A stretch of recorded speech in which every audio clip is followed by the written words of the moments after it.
गायत्री महामंत्र एक बार मेरे साथ दोहराओ। ओम भूर्भुवः स्वः तत्सवितुर्वरेण्यं भर्गो देवस्य धीमहि धियो यो नः प्रचोदयात्। बात मैं की चल रही थी, मैं की, और ये कहा था अगर अपने जीवन के क्षेत्र में आगे बढ़ना है, मैं दोबारा से कहूंगा,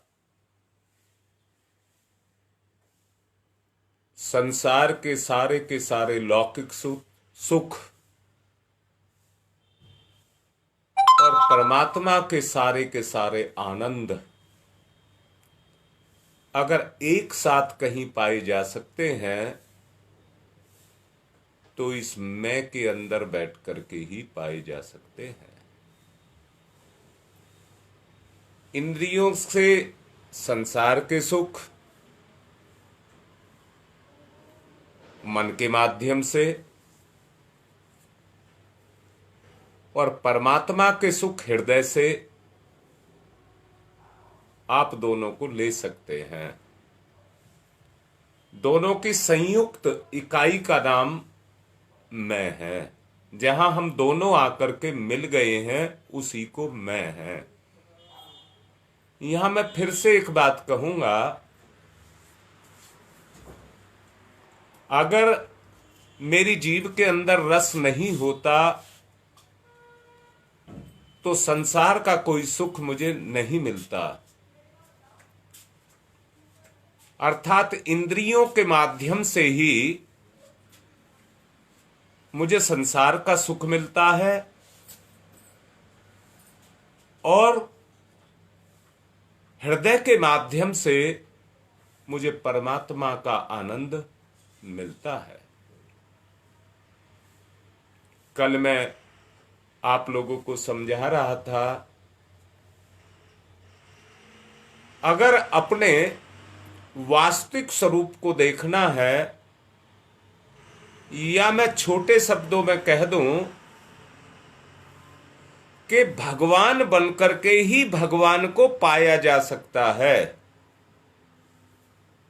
भगवान बनकर के ही भगवान को पाया जा सकता है और भगवान के साथ साथ संसार के सुख को भी पाया जा सकता है। दुष्ट दानव बनकर के हम ना तो संसार के सुख को पा सकते हैं और ना परमात्मा के आनंद को पा सकते हैं।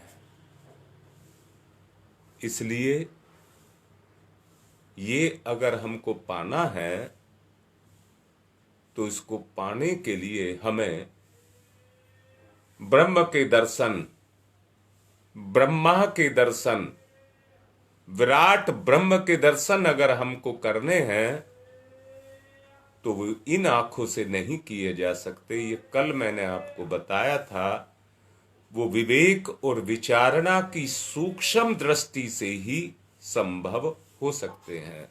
विवेक और विचारणा, विवेक जो आपकी आत्मा से संबंध रखता है और विचारणा जो आपके मन से और संसार से अपने संबंध को रखती है। उन्हीं के माध्यम से आप इस सब का दर्शन कर सकते हैं। मैं फिर से कहूंगा,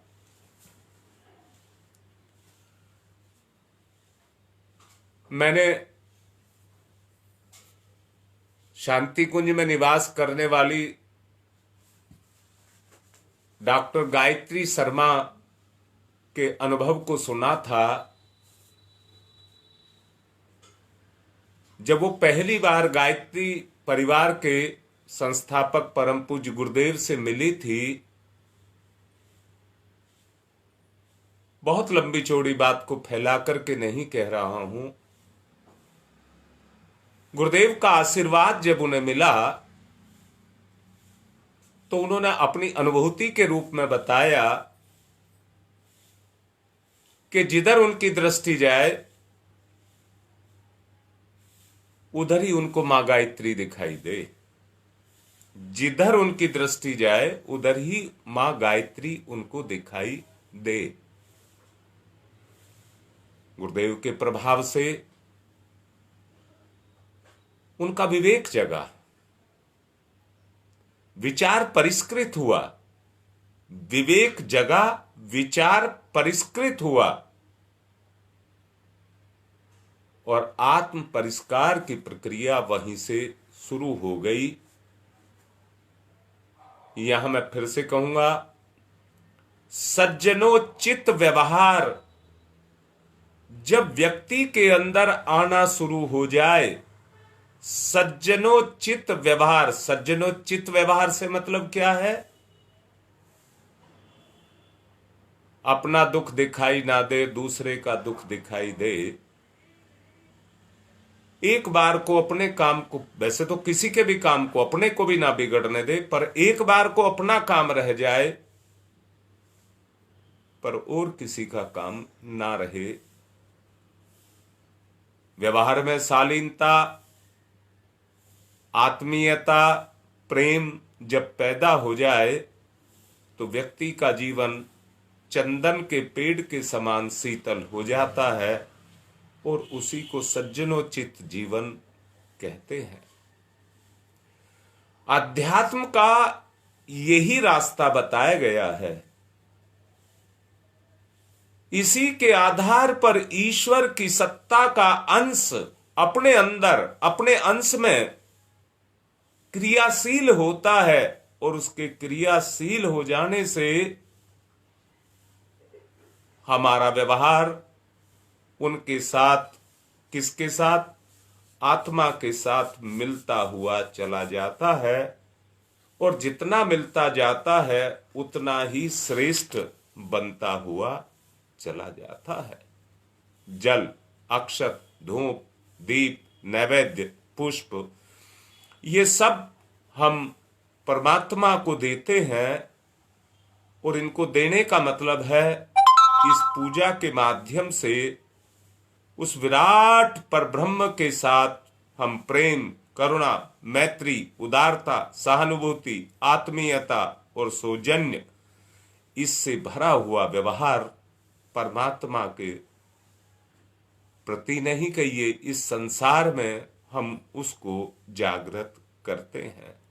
मीठी वाणी, नम्रता, सद्भावना, सरलता, सच्चाई और सहायता, इनसे ओतप्रोत आचरण जब हो जाता है और उसको हम समाज में लेकर के जाते हैं और समाज के साथ वैसे ही व्यवहार करते हैं, तो समझ लेना, मुझे नहीं पता धूप दीप नैवेद्य से मंदिर में रखी हुई प्रतिमाएं प्रसन्न होती हैं नहीं होती हैं, पर भगवान की ये चलती फिरती जितनी प्रतिमाएं हैं वो सब प्रसन्न हो जाती हैं।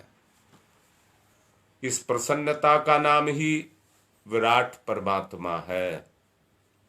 हमारे व्यवहार से, आचरण से अगर दूसरे को सुख मिलता है तो बस वो संबंध जब आत्मा आत्मा के साथ जुड़ता है तो वही परमात्मा का दर्शन होना शुरू हो जाता है। ईश्वर दर्शन की साधना करने वाला व्यक्ति, जिस व्यक्ति जिस रूप में परमात्मा का ध्यान करता है, वह ध्यान छवि उसे कभी कभी आंखों के सामने दिखाई देने लगती है। आप लोगों ने देखा हो, जब व्यक्ति को स्वप्न आता है वहां होता कुछ नहीं है, खुद ही सोता हुआ होता है, परंतु उस सपने में पूरी रील काम करने लग जाती है और बिल्कुल सांसारिक घटनाओं की तरह से घटनाएं घटने लग जाती हैं। स्वप्न में ऐसे दर्शन होते हैं किसी किसी को ध्यान की एकाग्रता का अर्ध तंद्रा की स्थिति में भी ऐसा आभास होता है, मानो इष्ट देवता सामने खड़े हों या कुछ भाव संकेत प्रकट कर रहे हैं। ऐसे दर्शन का कोई विशेष महत्व नहीं होता। ऐसे दर्शनों का कोई विशेष महत्व नहीं होता है। जान लेना, ध्यान की एकाग्रता और तन्मयता के परिणाम स्वरूप अपना संकल्प साकार रूप में धारण करके जब सामने प्रकट होता है, अपने ही सामने प्रकट होता है, अपना इष्ट शक्ति के रूप में उसके अंदर साकार रूप को धारण करता है, तब उसी रूप में भगवान हमको दिखने लग जाता है, जैसे स्वरूप का हम उसका ध्यान करते हैं। हमारे ध्यान में वैसा ही वो हमें महसूस होने लग जाता है। सभी भक्तों को एक रूप में दिखना चाहिए, परंतु ना एक रूप में नहीं दिखता है।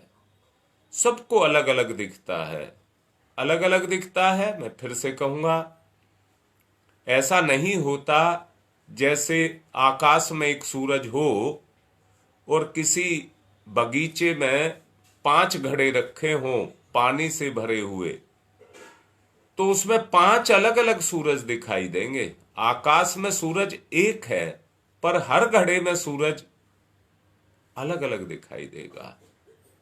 परंतु वो किस पर निर्भर करेगा, कैसा दिखाई देगा? पानी में जितना पानी एक सा होगा तो सारे एक से दिखाई देंगे। अगर पानी में कोई परिवर्तन होगा, पानी में परिवर्तन से मतलब है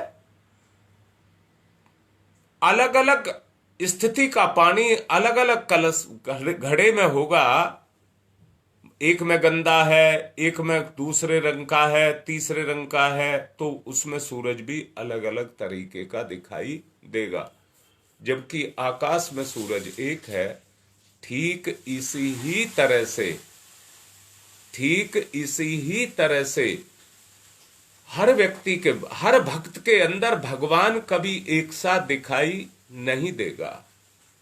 दिखेगा तो तभी दिखेगा जब आत्मा के स्तर पर हम एक हो जाएं, और उस स्तर तक जाना कभी भी संभव नहीं है। व्यक्ति अपना अपना विकास करता है, हर व्यक्ति अपना अपना विकास अपने आप करता है, और उस विकास की स्थिति से जब उसकी स्थिति उभरती चली जाती है तो वैसा ही वो आगे बढ़ने लग जाता है। उसी को कहते हैं ध्यान से धारणा, उसी को कहते हैं ध्यान से धारणा। मैं की बात कह रहा हूं, मैं की बात क्या कह रहा हूं? मेरे अंदर विवेक पैदा हुआ, मेरे अंदर विचारणा पैदा हुई, दोनों ने गति करना शुरू किया। इष्ट का साकार रूप निराकार बनना शुरू हुआ, निराकार यानी कि सूक्ष्म में बनना शुरू हुआ। माध्यम लगा ध्यान, और ध्यान जब परिपक्व होने लगा तो धारणा बनी, और जब धारणा बनी, जैसी मेरी धारणा हो गई वैसी मुझे समाज में, संसार में ईश्वर की स्थिति दिखाई देने लग जाएगी, दिखाई देने लग जाएगी। भगवान का यदि कोई निश्चित स्वरूप होता तो सभी भक्तों को एक जैसा दिखता, क्योंकि सबको अलग अलग प्रकार की छवि दिखती है। इसी को कहते हैं मान्यता, इसी को कहते हैं मान्यता। मान्यता या संप्रदाय इसी से बनते हैं, मान्यता से ही संप्रदाय बनते हैं। आप गायत्री परिवार के हैं तो आपका संप्रदाय गायत्री परिवार का है। कोई आर्य समाज का है तो उसका संप्रदाय आर्य समाज है। तो मेरा कहने का मतलब क्या हुआ? मान्यता से जो बनता है उसको कहते हैं संप्रदाय, संप्रदाय बने।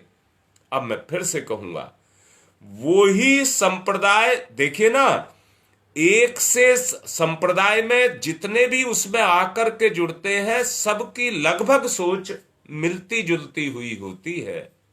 और मिलती जुलती होने के साथ साथ उनमें अपनी सोच के प्रति एक दृढ़ता, कट्टरता भी उसको आप कह सकते हैं, क्योंकि आदमी उसी को सही मानता है जिसमें जाकर के वो जुड़ जाता है। जैसी मान्यता उसकी बन जाती है, उसी तरह की परिपक्व अवस्था उसकी बन जाती है।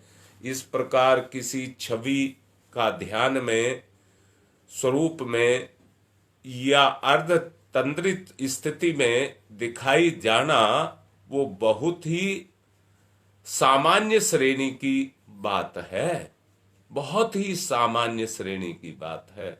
परंतु यहां मैं कहूंगा, आध्यात्मिक सफलता इसको नहीं कहते हैं। मैं अपने अनुभव अनेक भक्तजन सुनाते रहते हैं, जिनमें उन्हें ईश्वर दर्शन के लाभ कई कई बार मिल चुके होते हैं। यदि वो दर्शन वास्तविक होता और सर्वशक्तिमान होता, तो परमेश्वर उन्हें अधिकारी और प्रिय पात्र मान करके स्वयं उनके समीप खिंचा चला हुआ आ जाता, खिंचा चल करके आ जाता, और उनकी विशेषताएं बढ़ती चली जाती, महत्वपूर्ण श्रेष्ठताएं, सामर्थ्य उनके अंदर दृष्टिगोचर होने लग जाती। पर जब प्रतीत होता है, मैं की बात कह रहा हूं, मैं की बात कह रहा हूं, बाहर मत बखेरना, बात जो बोल रहा हूं उसको बाहर मत बखेरना, अपने मैं को जोड़ना, उसके साथ में अपने मैं को जोड़ना, उस स्वरूप को, उस आकार को वर्ण करने का प्रयास करना। प्रयास कभी निष्फल नहीं जाते हैं, प्रयास हमेशा सार्थक होते हैं, कभी बेकार नहीं जाते हैं। ऐसे लोगों का ना तो मानसिक स्तर ऊंचा होता है, जो केवल कल्पनाओं तक सीमित रहते हैं, और ना श्रेष्ठता ही बढ़ती है, केवल स्वप्न मात्र को ही वो अपनी यथार्थता समझ लेते हैं। स्वप्न में कुछ से कुछ हो जाता है, आप लोगों ने देखा होगा, स्वप्न में कुछ से कुछ हो जाता है। जो आदमी शरीर से संसार में करता है, वो सेम स्वप्न में घट जाता है, परंतु वास्तव में वो सत्यता नहीं होती। ऋषि देवदूतों की पवित्रता में बैठ सकने के लायक अगर अपना व्यक्तित्व बन जाए, तो उसके अंदर निखार आता हुआ चला जाएगा। किस में निखार आ जाएगा? मेरे व्यक्तित्व में आ जाएगा, मेरे मैं में आ जाएगा, उसमें निखार आना शुरू हो जाएगा। केवल कोई भावनात्मक चित्र उनके सामने आया और कोई कहने लायक वस्तु उन्हें बिल्कुल भी नहीं मिली, परंतु जिसकी इच्छा पूर्ण करने के लिए समस्त दृष्टि, संचालक शक्ति दौड़ती हुई खिंची चली आए, उसके इच्छित स्वरूप में दर्शन दे करके जो प्रसन्नता लेगी, जो प्रसन्नता उसके अंदर प्रकट होगी, साथ ही इतना भी अवश्य करेगी कि जो हमारे दोष दुर्गुण हैं, उन दोष दुर्गुणों को, पाप तापों को, शोक संतापों को दूर कर देगी। वो फिर बुराइयां वहां पर रुकेंगी नहीं, वहां पर बुराइयां रुकेंगी नहीं, अपने आप दूर होती चली जाएंगी, और अपने आप अपना जीवन उत्कृष्ट स्तर का, उच्च कोटि का बनता हुआ आपको फिर बनाने की आवश्यकता नहीं है। निर्माण का कार्य अपने आप शुरू हो जाएगा, अपने आप चलने लग जाएगा। जैसे एक सिस्टम इस समय मैंने कहा है, हमारी मान्यता का, हमारी रुचि का, मान्यता मैंने कहा है, संप्रदाय जिससे बनते हैं, हमारी रुचि का पर वो निर्भर करते हैं, और जैसी वो हमारी रुचि होती है, वैसी ही हमारी मान्यताएं बदलने लग जाती हैं। अर्थात जिसको मैं रुचि कह रहा हूं या इच्छा कह रहा हूं, वो उत्कृष्ट स्तर की हो जाती है। उस समय पर व्यक्ति तत्वज्ञानी श्रेष्ठ व्यक्तियों जैसा आदर्श अपने अंदर समेटे हुए होता है, और एक सुनिश्चित सुख और शांति को, एक सुनिश्चित सुख और शांति को प्राप्त करता है। एक स्थिरता का गुण उसके अंदर होता है, जहां किसी भी तरह की कोई हलचल, किसी भी तरह की कोई हलचल, कोई तड़फन नहीं होती। कर्मयोग और कष्टों से छुटकारा ना मिले तो बात समझ में आती है कि मनोविकार और अज्ञानजन्य संतापों से तो निवृत्ति नहीं हुई। और मैंने अभी कहा था, जब वास्तव में इष्ट के दर्शन होंगे तो शोक, संताप, पाप, ताप ये सब अपने आप हटते हुए चले जाएंगे। दोबारा से बोल रहा हूं, स्वप्न में देखकर या तंद्रा में देखकर व्यक्ति अपनी मान्यताओं को बना ले तो वो ठीक नहीं है, वो ठीक नहीं है। परंतु सचमुच जब वो गुण, ईश्वर के आने के गुण, सूरज निकला तो सूरज आंख से ही नहीं दिखाई देगा, उसका तेज भी बिखरेगा, उसको आप अनुभव कर सकेंगे। और जैसे जैसे बढ़ता जाएगा उसका ताप भी बढ़ता हुआ चला जाएगा। ठीक इसी तरह से जब प्रकटीकरण इष्ट का हमारे अंदर होता है तो उसका प्रभाव भी हमारे प्रभाव में, दोबारा से बोल रहा हूं, ये पूरा वायुमंडल जब सूरज निकलता है तो उसके प्रभाव से प्रभावित हो जाता है। प्रकाश भी भर जाता है, गर्मी भी भर जाती है और उसकी ऊर्जा भी इसके अंदर भर जाती है। ठीक इसी तरह से जब अंदर का सूरज यानी कि अंदर की शक्ति का स्रोत्र जगते हैं, गुण के स्रोत्र जगते हैं, तो उनके जगने से ही हमारे अंदर वो दिव्य गुण प्रकट होने लग जाते हैं और उन दिव्य गुणों के प्रकट होने से हमारा स्वरूप ही बदल जाता है।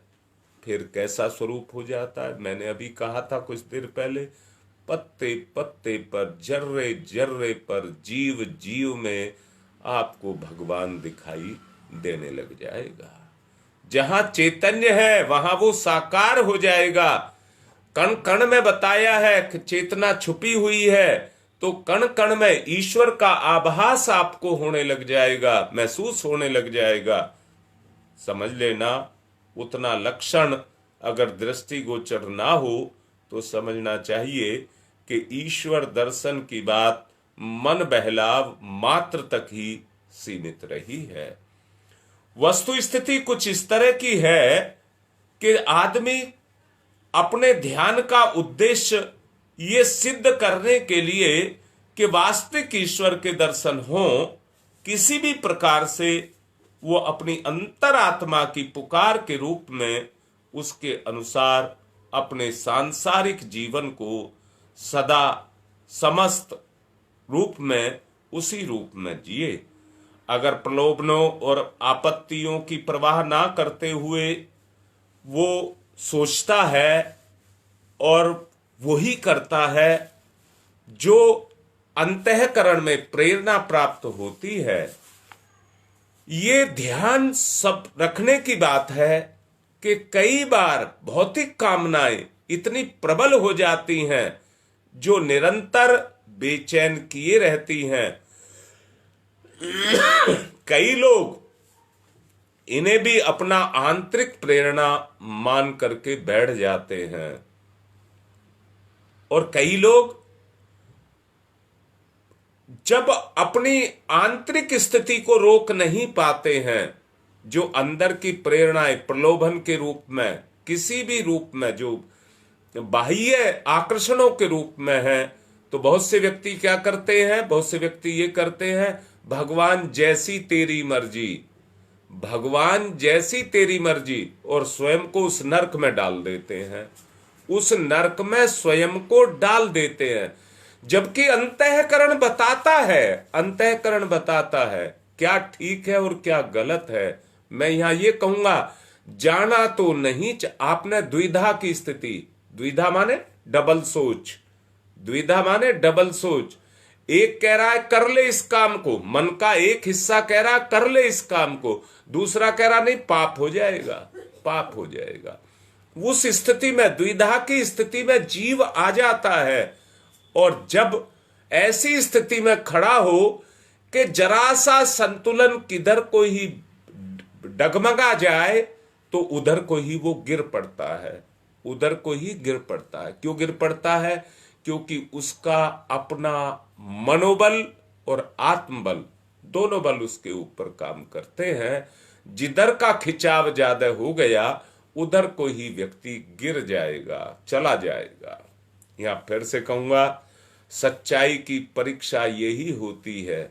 आत्म प्रेरणा आदर्शों को क्रियान्वित करने के लिए लौकिक सुखों का परित्याग करना ही होता है। यही कसौटी है और यही परीक्षा है। इस आत्मीय परीक्षा में जो खरा उतरता है, आदर्शों की अपेक्षा जो सुख साधनों को, आदर्शों को जो महत्व देता है परंतु सुख साधनों में नहीं छटपटाता, सुख साधनों के लिए नहीं छटपटाता, उसे अपने जीवन के उन गुणों की वृद्धि अपने आप में करता हुआ चला जाता है। वासना और कामना की ज्वलंत अग्नि, वासना और कामना की ज्वलंत अग्नि जो उसकी पूर्ति नहीं, शांति का प्रयत्न किया जाना चाहिए। परंतु सच को देखिए, वासना और तृष्णा, कामना की इच्छाओं की पूर्ति करने वाला सचमुच उस आत्मीयता की पूर्ति नहीं कर सकता। उसे आत्मा की पुकार नहीं, शैतान की पुकार माना जाना चाहिए। और यह अनुभव किया जाना चाहिए कि मेरे मैं के अंदर अभी भगवान आकर के नहीं बैठा है, शैतान अभी बैठा हुआ है, राक्षस बैठा हुआ है। मैंने अभी कहा, जब भगवान आपके अंदर आकर के बैठ जाएगा तो आपके शैतान को इसी तरह से, जैसे अंधेरे कमरे में अगर रोशनी जला दी जाए तो उसमें से अंधकार मिट जाता है और उतना ही प्रकाश पैदा हो जाता है। जितना के स्रोत प्रकाशित होता है उतना ही प्रकाश पैदा हो जाता है। मैं यह कहूंगा, अंतरात्मा की पुकार सात्विकता, आदर्शवाद, संयम और त्याग का संपुट साथ में लिए हुए होती है। इसे जो सुनते, समझते और सार्थक बनाते हैं उन्हें समझना चाहिए कि उन्हें ईश्वर का दर्शन होना ही है और वे जीवन लक्ष्य की पूर्ति के समीप जा पहुंचते हैं। ये भी जान लेना, वो जीवन के लक्ष्य की पूर्ति के समीप पहुंच जाते हैं। इसी प्रकार अगर विराट ईश्वर का दर्शन, ब्रह्म की झांकी अगर आपको पानी है तो सबको अपने में और अपने में सबको देखना चाहिए।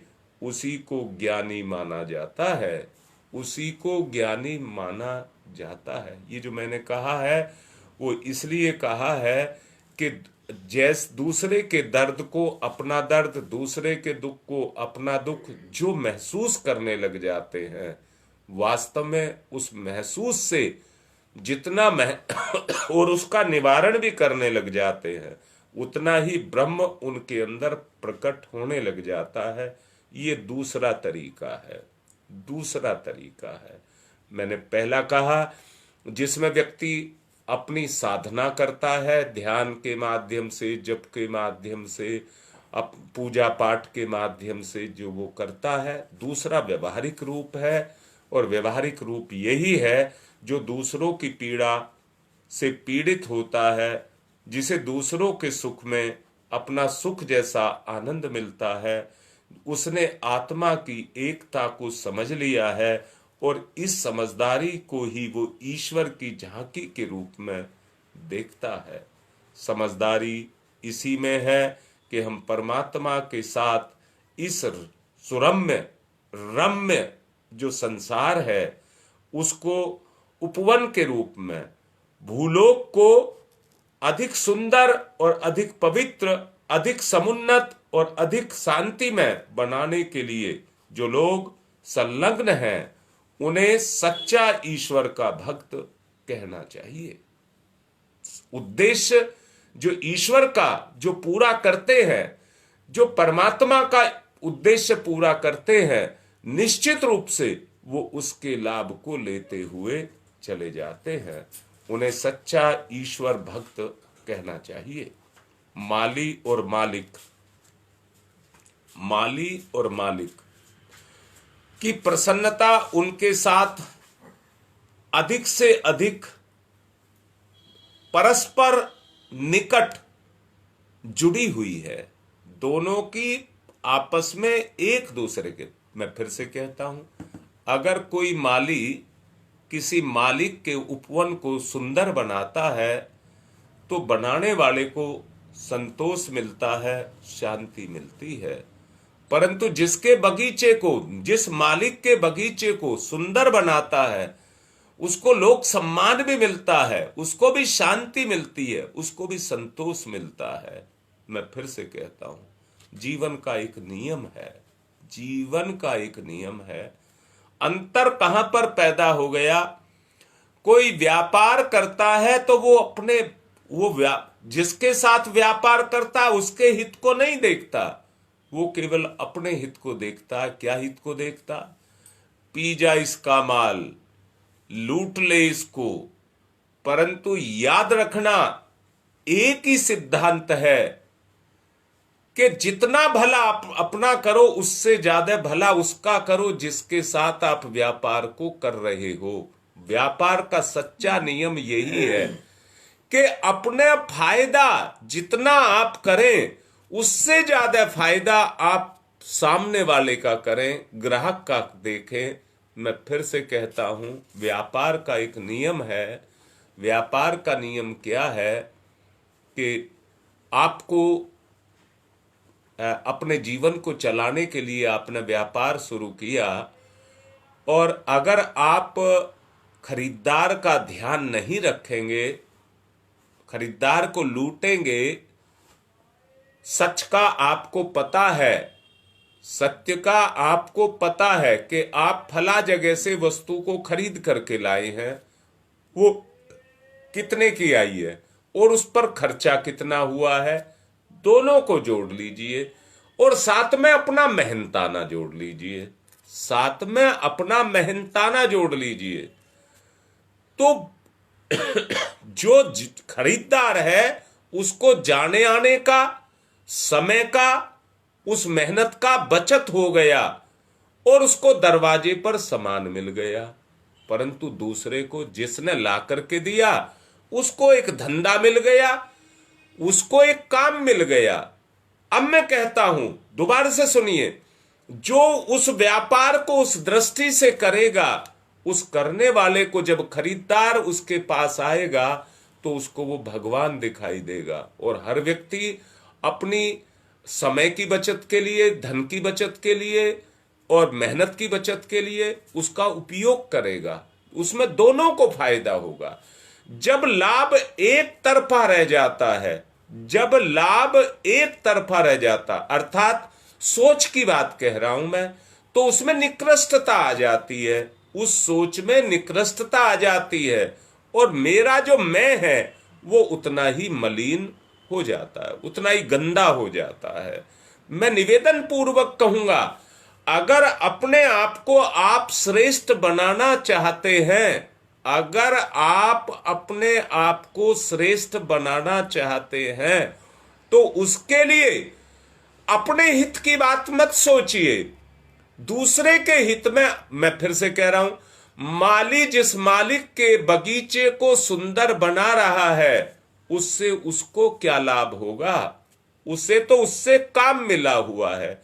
बगीचा जिसका है उसका बगीचा अच्छा बनेगा, पर उस अच्छे के कर्म के बदले में जो माली ने माली का काम किया है, उससे काम के बदले में उसको जो मिलेगा वो ही उसके लिए सुख, शांति, संतोष का कारण बनेगा, संतोष का कारण बनेगा। हम संसार में आए हैं भगवान के इस बगीचे को सुंदर बनाने के लिए, किसी माता की प्रसन्नता के लिए। अन्य बातों के साथ साथ ये भी आवश्यक है कि उसके बच्चों के साथ ऐसा व्यवहार ना किया जाए जो माँ को बुरा लगे। किसी भी तरह से अगर बच्चे को सताया जाएगा तो माँ को भी उसका दुख होगा। हम माँ की प्रशंसा, स्तुति, वंदना, आरती ये सब करते हैं, परंतु सच देखो, उस माँ को उस आरती की, वंदना की, स्तुति की उनकी जरूरत है या उसके बगीचे को अच्छा बनाने की जरूरत है?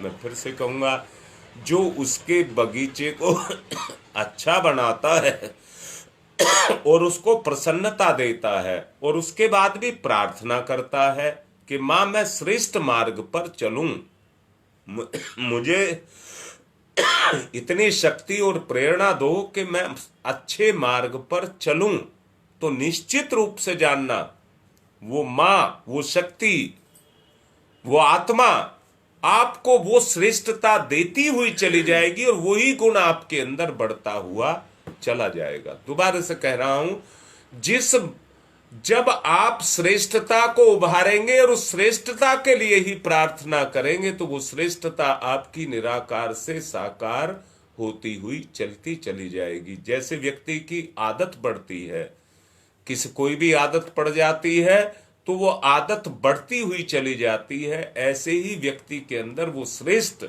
व्यवहार के रूप में श्रेष्ठता बढ़ती हुई चली जाएगी और व्यक्ति तरह तरह की स्तुति करता हुआ, अभ्यर्थना करता हुआ, निश्चय ही उसको चापलूसी मत कहना, वो चापलूसी से कोई खुश नहीं होता है। अपने बच्चे को, अगर कोई इसके बच्चे को सता रहा है और उसकी चापलूसी कर रहा है ना, उससे कुछ नहीं। चापलूसी से कभी किसी को कुछ नहीं मिला है और आगे भी नहीं मिलेगा। इसलिए किसी को चापलूसी नहीं करनी चाहिए। दृढ़ता के साथ, अपने उस अटल विश्वास के साथ जुट करके उस काम को करना चाहिए जिससे कि उस मां को एक अंदर से वो सुख मिले, वो प्रसन्नता मिले, वो सहज रूप में उनको मिलती चली जाए। विचारशील व्यक्ति इस तथ्य को समझते हैं और वो परमात्मा को प्रसन्न करने के लिए प्राणी मात्र के साथ सद्व्यवहार करने के लिए, परोपकार के लिए अधिक से अधिक प्रयत्न करते हैं।